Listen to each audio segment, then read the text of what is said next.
Hi, this is Brad Constantine, and this is a podcast recording of the Old Testament. Although this is not an official recording of the Church of Jesus Christ of Latter-day Saints, every effort's been made to be as doctrinally accurate as possible. I'll be using for the text the Joseph Smith translation of the Old Testament, along with many commentaries from general authorities of the Church, BYU professors, Bible scholars, and others. This format will be very detailed, and so if you want a deep analysis of the Old Testament, you come to the right place. Thanks for your attendance. Hi there, welcome back. This is going to be for Nehemiah chapter 1. Now, we mentioned before that the books of Ezra and Nehemiah are the last two historical books of the Old Testament. Malachi is the only prophet known to have served in Israel between the time of Ezra and Nehemiah and the beginning of the New Testament. Ezra and Nehemiah cover the period 538 BC to around 400 BC. And Ezra and Nehemiah used to be just one book.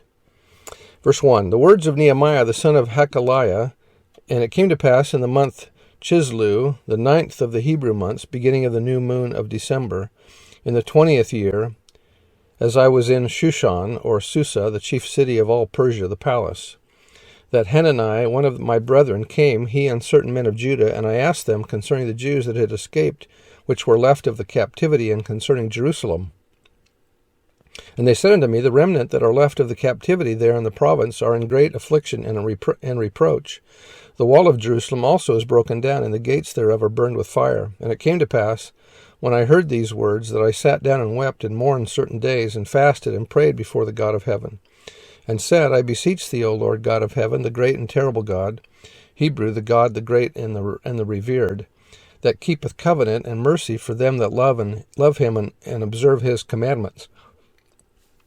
Let thine ear now be attentive, and thine eyes opened, that thou mayest hear the prayer of thy servant, which I pray before thee now day and night, for the children of Israel thy servants, and confess the sins of the children of Israel, which we have sinned against thee. Both I and my father's house have sinned. We have dealt very corruptly against thee, and have not kept the commandments, nor the statutes, nor the judgments, which thou commandest thy servant Moses. Remember, I beseech thee, the word that thou commandest thy servant Moses, saying, If ye transgress, I will scatter you abroad among the nations.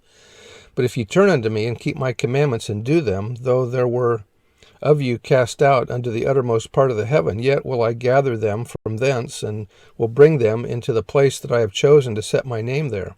Now these are thy servants, and thy people, whom thou hast redeemed by thy great power and by thy strong hand. O Lord, I beseech thee, let now thine ear be attentive to the prayer of thy servant, and to the prayer of thy servants, who desire to fear thy name, or reverence thy name, and prosper. I pray thee, thy servant, this day, and grant him mercy in the sight of this man, for I was the king's cupbearer. Ezra and Nehemiah saved Judah from being religiously and culturally assimilated into other ways of life, and from a wholesale defection from the law of Moses. In the Bible dictionary, it mentions about Nehemiah, and the name means comfort of the Lord. A Jew, either a Levite or of the tribe of Judah, who held the important office of cupbearer at court of Artaxerxes, from whom he obtained a royal commission authorizing him to rebuild the walls of Jerusalem. The book of Nehemiah, which is a continuation of Ezra, the two being regarded by the Jews as forming one book, contain an account of the progress and difficulties of the work and its final completion. The book divides into 4 parts.